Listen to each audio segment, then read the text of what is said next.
começar agora então nossa aula de resolução de exercícios. Nesse vídeo, galera, a gente vai fazer 4 exercícios, tá? A gente já tem mais um monte de exercícios ao longo dos vídeos, eu tenho esse hábito, eu vou explicando e resolvendo exercícios, fica mais dinâmico. E mais uma aulinha com 4 questões. Vamos compartilhar a tela e vamos dar uma olhadinha aqui, ó. Galera, você quer aproveitar melhor o seu curso Enem? Tem esse e-book, que são 10 listas de exercício com 250 exercícios do Enem, para você aproveitar da melhor maneira o seu curso. Onde que você compra isso? O link de compra está na descrição do vídeo. Você compra pela Hotmart, sabe quanto? R$14,90. Aproveita teu curso. Aqui, ó. Vou começar com a questãozinha 1. O cara diz o seguinte: um piloto testa um carro em uma reta longa de um autódromo. A posição do carro nessa reta, em função do tempo, está representada no gráfico abaixo. Então a gente tem um gráfico, ele não é nem só um MU, nem só um MUV, acontece várias coisas aí nesse gráfico. A gente pode analisar aqui, ó, acompanha o meu mouse aí, que a inclinação vai aumentando, tende a zero, depois a inclinação fica negativa e vai a zero novamente. Tá? A inclinação de um gráfico da posição em função do tempo vai nos dar a velocidade do corpo naquele momento. Então a velocidade é numericamente igual a tangente do alfa, tá? Quem é alfa? Vamos representar aqui para você, ó. Eu vou pegar a reta tangente aqui, aqui, aqui e aqui. Essas são as retas tangentes. O alfa seria a inclinação dessa reta tangente, tá? É isso daí, ó. Então o alfa, ele estaria aqui, ó. O alfa estaria aqui. Aqui o alfa é igual a zero. E o alfa estaria aqui, ó. Tá? Sempre entre o eixo horizontal e a inclinação da reta. Então a velocidade é numericamente igual a essa tangente. O que isso significa?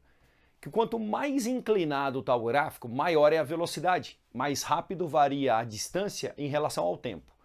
Ele deveria ter falado no enunciado, porque o comando da questão ele diz assim, ó, os pontos que a velocidade do carro é menor e maior. Ele deveria ter falado o módulo da velocidade para não dar uma interpretação duvidosa. Infelizmente ele não falou. O que ele diz como menor velocidade? É o menor módulo da velocidade. Ou seja, é quando essa tangente vale zero. Porque aqui, cara, nesse ponto, a velocidade é zero. Então isso é o menor.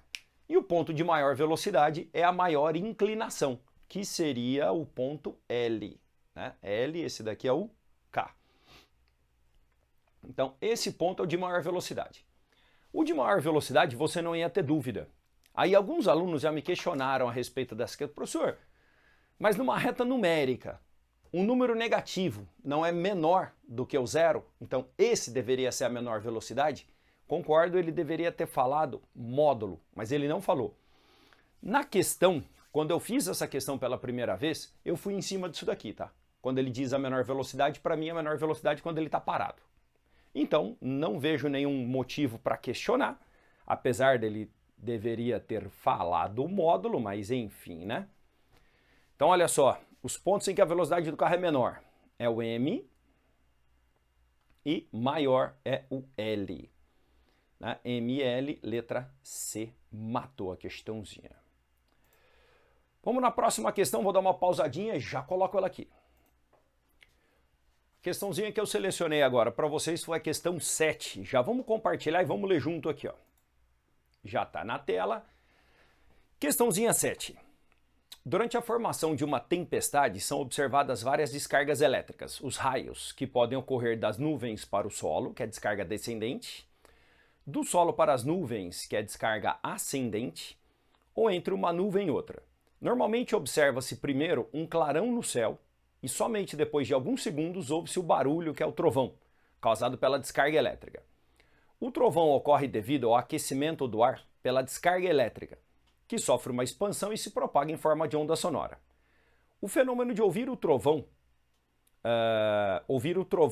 certo tempo após a descarga elétrica deve-se a quê? Cara, inclusive deixa eu te dar uma dica aqui, ó. Vamos aprender a contar a distância que um raio caiu. Então a gente está aqui, o raio caiu aqui, e aqui está um observador. O relâmpago, ele se propaga na velocidade da luz. Então a gente tem aqui o relâmpago. E a velocidade desse relâmpago é 3 vezes 10 a oitava metros por segundo. Cara, então esse relâmpago vai demorar microsegundos para chegar até você.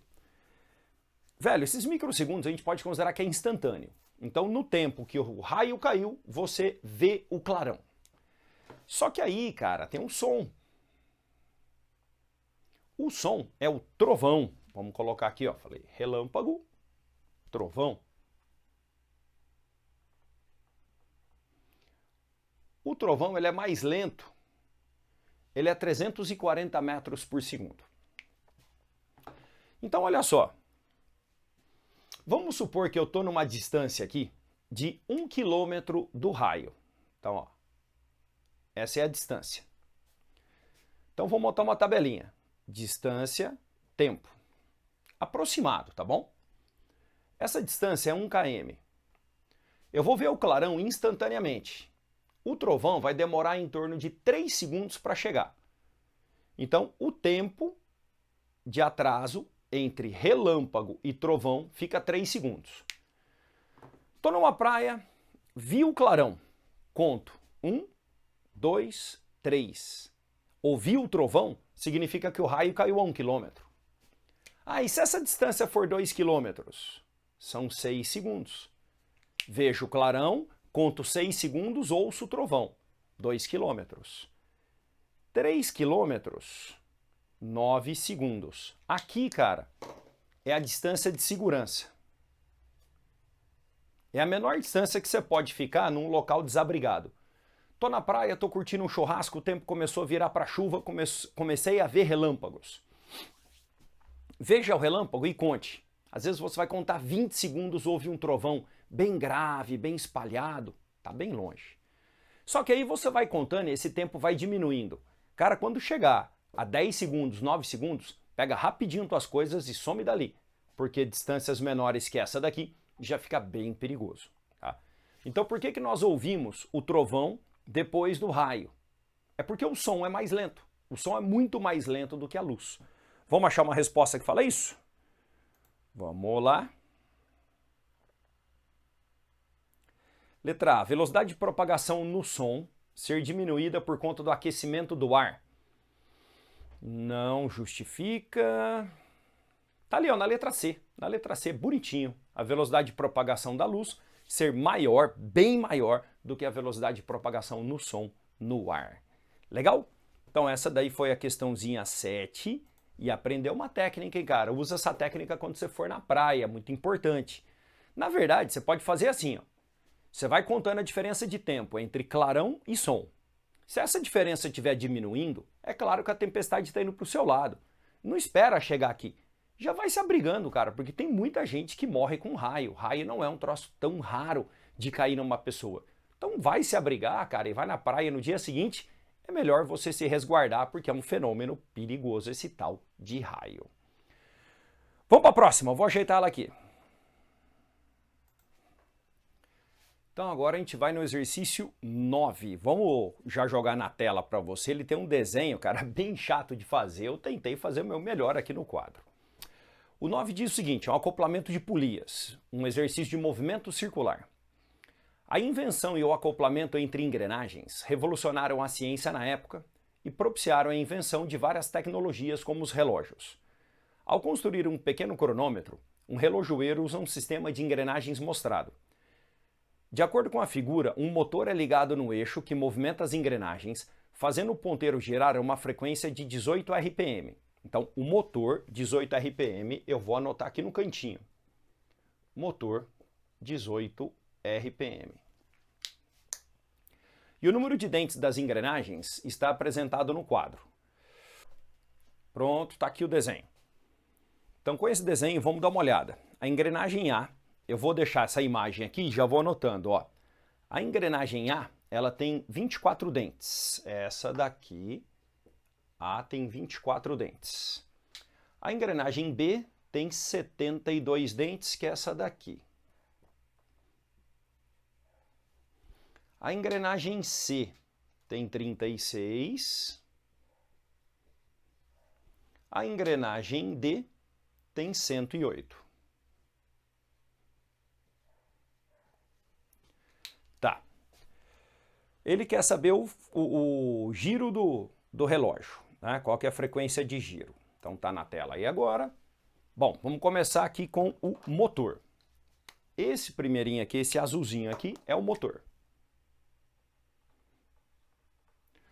Agora a gente tem que pensar entre motor, que é a engrenagem A, e essa daqui que é a engrenagem B. Então, A para B. O que aconteceu com o número de dentes? Ó, de A para B. O número de dentes aumentou 3 vezes. 24 para 72, o número de dentes aumentou 3 vezes. Então, a frequência de rotação reduz 3 vezes. Logo, a frequência de rotação reduz 3 vezes. Então, se esse carinha estava girando a 18 RPM, reduzido 3 vezes, vai dar 6 RPM aqui, na B. A B está acoplada a C por eixo, e eles mantêm os RPMs quando são acoplados por eixo. Então, a C é 6 RPM. Da C para D, se a gente olhar o número de dentes, aumentou 3 vezes de novo, então segue a mesma lógica. Se o número de dentes aumenta 3 vezes, a frequência de rotação reduz 3 vezes. Bom, se a frequência era 6, a frequência de D é 2 RPM. A pergunta dele foi essa. A frequência do ponteiro. Frequência do ponteiro, 2 RPM, letra B de bola. Então, é um acoplamento de polias? Sim, é um acoplamento por engrenagem. Mas a gente consegue fazer na lógica, sem usar equações, tá? Usando só essa frasezinha. Se o aumento do número de dentes foi 3 vezes, a redução da frequência é só inversamente proporcional. Beleza? Vou fazer agora a questãozinha 10. Vou pausar e já volto. Então, na questãozinha 10, vamos compartilhar aqui com vocês. Tá aí. Na antiguidade, algumas pessoas acreditavam que no lançamento oblíquo de um objeto, a resultante das forças que atuavam sobre ele tinha o mesmo sentido da velocidade em todos os instantes do movimento. Isso não está de acordo com as interpretações científicas atualmente utilizadas para explicar o fenômeno. Desprezando a resistência do ar, qual é a direção e o sentido do vetor força resultante que atua em um objeto no ponto mais alto da trajetória? Galera, a explicação antes era assim. Ó, jogo a caneta, ela sobe e desce. Por que isso acontece? Explicação da antiguidade. Eu fiz uma força na caneta, e enquanto a força que eu fiz, é maior do que o peso, a caneta sobe. Quando essa força que eu fiz é menor que o peso, aí a caneta começa a descer. Eles não tinham o conceito correto de força. A força que eu fiz só existe enquanto a caneta está em contato com a minha mão. Caneta em contato com a minha mão. Joguei. Realmente tem uma força para cima. Saiu do contato com a minha mão, não existe mais força para cima. Existe apenas a força-peso. Durante todo o lançamento, só o peso que está atuando. Professor, mas a força é para baixo, por que ele está subindo? Ué, ele está subindo em movimento retardado, como tem que ser. Então, na subida, o movimento é retardado, na descida, o movimento é acelerado. Então, durante todo o lançamento vertical, força-peso. Queda livre, força-peso. Lançamento oblíquo, força-peso. Apenas a força-peso, desde que não tenha a resistência do ar. Então, a gente tem que achar alguma resposta que fale isso daí. Vamos ver?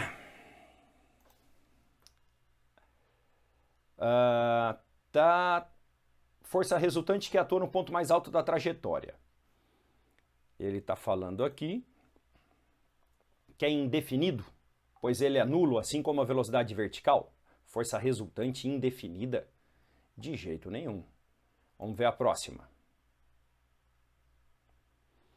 Na próxima ele diz assim, é vertical para baixo, pois somente o peso está presente durante o movimento? Matou. Exatamente essa daqui. Tá? A única força que está atuando ali é a força vertical para baixo.